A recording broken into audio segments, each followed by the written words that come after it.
Flex board लगाए थे।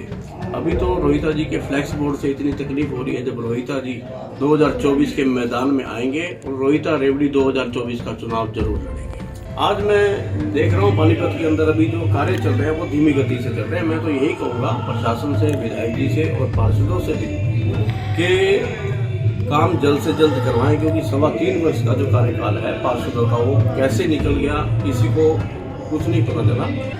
जिनके पास आज ये सीट है और उनको मौका मिला है, तो मैं तो उनसे यही चाहूँगा कि समय रहते लोगों की समस्याओं को शीघ्र से शीघ्र दूर करें, अन्यथा पब्लिक की नाराजगी झेलें। वो तो वक्त बताएगा कि भाजपा में रह के करेंगे या किसी अन्य दल में। उद्योगपति, समाज सेवी एवं पूर्व विधायक रोहिता रेवड़ी के पति सुरेंद्र रेवड़ी ने गत दिवस रंगमंच कला संगम के धार्मिक आयोजन में शिरकत की।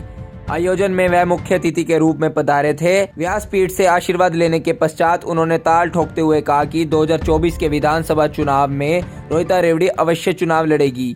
आपको बता दें, पानीपत में 2014 का चुनाव रोहिता रेवड़ी ने भाजपा की टिकट पर लड़ा था और प्रचंड जीत हासिल की थी। चुनाव जीतने के बाद भी वह एक दिन भी घर नहीं बैठी और लगातार जनता के संपर्क में रहकर जन समस्याओं का समाधान कराया। इस तरह वह छोटी सी अवधि में ही लोकप्रिय नेता की छवि बनाने में कामयाब रही। परंतु 2019 के चुनाव में उनका टिकट काटकर प्रमोद विज को भारतीय जनता पार्टी का प्रत्याशी बनाया गया और विज ने जीत हासिल की। सुरेंद्र रेवड़ी का कहना है कि फिलहाल पानीपत में विकास कार्यों की गति धीमी है। पानीपत की जनता विकास कार्यों से संतुष्ट नजर नहीं आती। वह जहाँ जाते हैं वहीं पर लोग पूर्व विधायक रोहिता रेवड़ी के समय में किए गए विकास कार्यों को याद करते हैं। ऐसे में हरियाणा प्राइम के सवालों का जवाब देते हुए उन्होंने कहा कि रोहिता रेवड़ी अगला चुनाव अवश्य लड़ेगी। हालांकि उन्होंने इस बात का जवाब नहीं दिया कि वे किस पार्टी से चुनाव लड़ेगी। वहीं पिछले दिनों पूर्व विधायक रोहिता रेवड़ी के जन्मदिन के उपलक्ष्य में भी उनके समर्थकों द्वारा पानीपत शहर में बैनर होर्डिंग लगाए गए थे। कुछ शरारती तत्वों के द्वारा बैनर होर्डिंग फाड़ दिए गए थे। इस बारे में सुरेंद्र रेवड़ी से जब सवाल जवाब पूछा गया तो उन्होंने कहा, यह राजनीति का निम्न स्तर है। होर्डिंग व पोस्टर जानबूझकर फाड़े गए हैं, परंतु होर्डिंग व पोस्टर फाड़ने से किसी का भला नहीं होगा, क्योंकि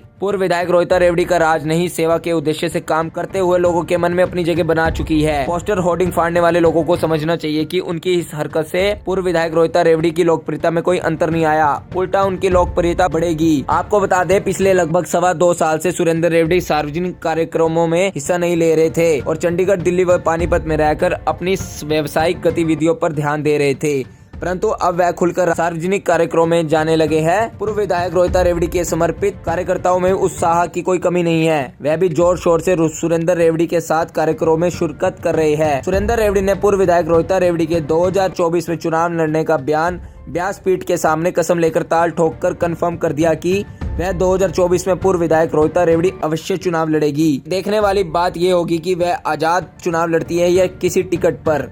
हरियाणा प्राइम से विकी बत्रा की रिपोर्ट। मैं तो इतना कहूँगा कि जिसको सेवा का मौका मिलता है, राजनीति भी एक सेवा भाव से भी होती है। रोहिता जी जब शहर के एमएलए थे तो हमारा काम था लोगों का मान सम्मान करना और लोगों के काम करना। और आज मैं भी देख रहा हूँ शहर में सड़कें, बिजली, पानी तो ये पिछले 70 सालों से तो बन ही रही है। इसमें हमने अगर किसी को दे दिया तो किसी पे एहसान थोड़ा किया।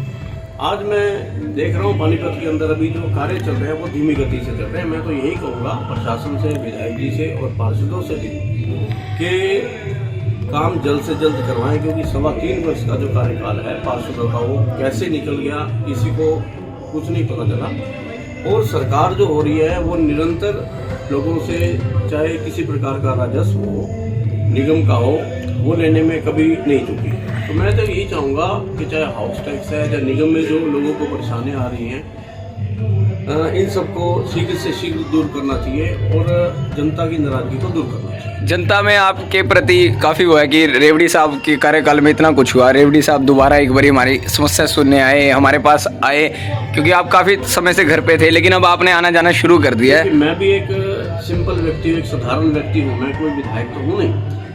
जिनके पास आज ये सीट है और उनको मौका मिला है, तो मैं तो उनसे यही चाहूँगा कि समय रहते लोगों की समस्याओं को शीघ्र से शीघ्र दूर करें, अन्यथा पब्लिक की नाराजगी झेलें। अब भाजपा में अब रह के कार्य करेंगे या बाहर रह के? वो तो वक्त बताएगा कि भाजपा में रह के करेंगे या किसी अन्य दल में करेंगे। देखिए, साथियों ने रोहिता जी का 24 जनवरी को जो जन्मदिन होता है बहुत सादगी के साथ हम लोग मनाते हैं।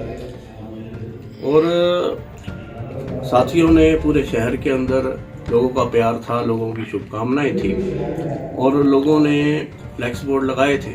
अभी तो रोहिता जी के फ्लैक्स बोर्ड से इतनी तकलीफ हो रही है, जब रोहिता जी 2024 के मैदान में आएंगे और आज मैं बहुत अच्छे मंच पे खड़ा हूँ और 2024 में मैं रंगमंच कला संगम के प्रांगण में खड़ा हूँ और व्यासपीठ पर रोहिता रेवड़ी 2024 का चुनाव जरूर लड़ेंगे। ठीक है जी।